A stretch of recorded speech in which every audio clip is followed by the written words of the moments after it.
There are many uses for piezoelectrical devices in today's vehicles. We use and see their effects without a second thought. But can you diagnose a fault in one of these not knowing how they work?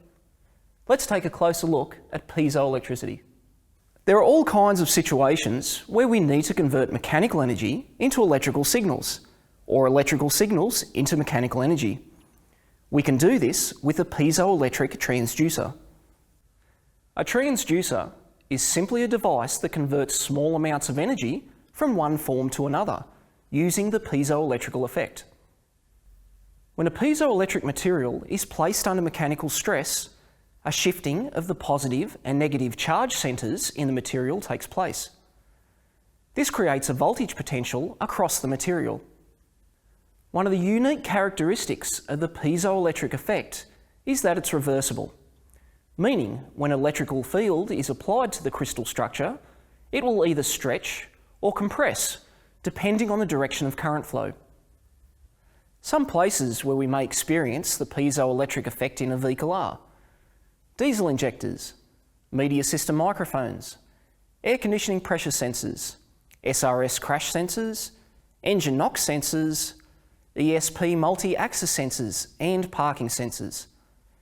Even electronic control units use these crystals for a clock pulse. This is a piezoelectric element. The crystal structure is attached to a mounting plate. One cable is connected to the top of the structure, while the other is connected to the mounting surface.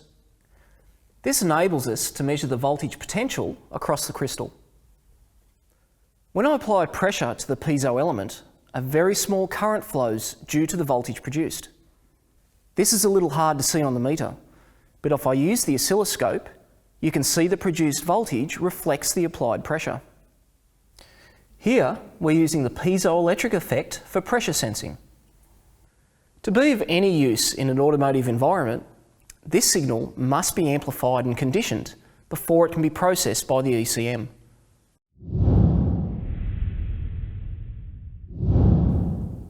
A NOx sensor is a piezoelectric vibration sensor. When engine detonation occurs, the vibrations are transmitted through the engine block to the sensor body. Inside the sensor is a ceramic sensing disc. The vibrations from the detonation create pressure on the ceramic that is proportional to the knock. The ceramic generates a voltage based on this pressure and is signalled to the ECM for conversion and interpretation. With a scope attached to the sensor, any substantial vibrations will be detected and reflected as an alternating current signal. These sensors are signal generators, and as such, they don't require a reference voltage to operate. The main reason for using piezo technology is because of its accuracy and reliability.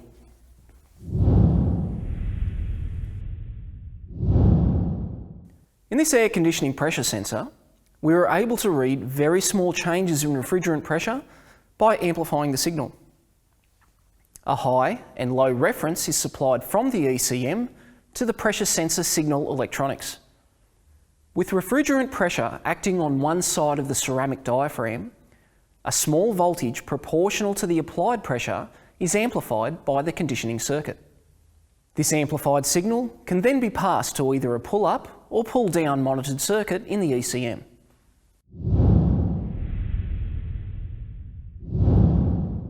The piezoelectrical effect can even be used to convert your voice to an electrical signal. The crystal structure is sensitive enough to be affected by sound waves. Since these sound waves are essentially vibrations travelling through the air, this changing air pressure exerted on the piezo element can be converted to an electronic signal easily.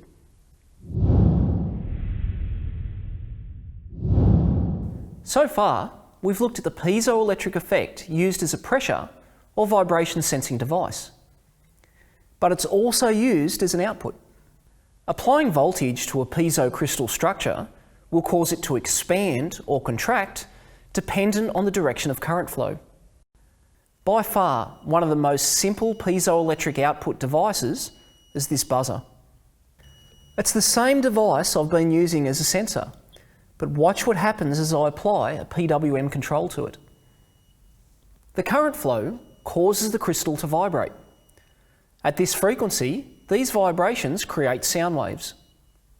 By changing the frequency, I can change the crystal vibration speed, and therefore the pitch of the sound.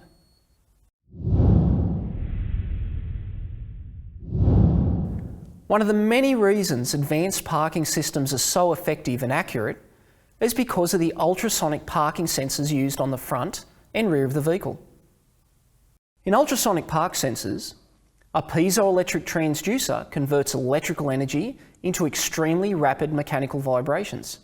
So fast, in fact, that it creates sound waves, but far too high pitch for our ears to hear. These ultrasound vibrations are used for scanning the immediate area behind or in front of the vehicle. These vibrations can sometimes be felt by resting your finger on the sensor with it activated. This is a very quick way to determine if the sensor is working.